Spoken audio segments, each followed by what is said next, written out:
kanilang pamilya, Lord God, at ang kanilang business, Panginoon, na magkaroon sila ng maraming kliyente, Lord God. I-bless niyo po ang buong pamilya nila. Bigyan niyo po siya ng kalakasan ng kanilang katawan. Protectionan niyo po siya, Lord God, at i-guide niyo po siya, Panginoon. Na kayo po ang magiging center sa kanilang buhay, Lord God.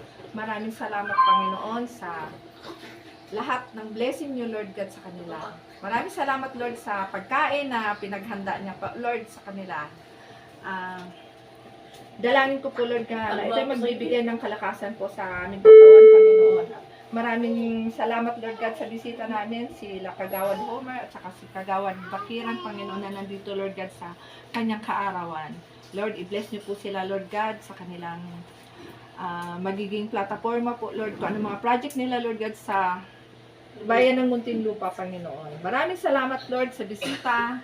I-bless niyo po kaming lahat, Panginoon. Maraming salamat sa pangalan ni Jesus. Amen.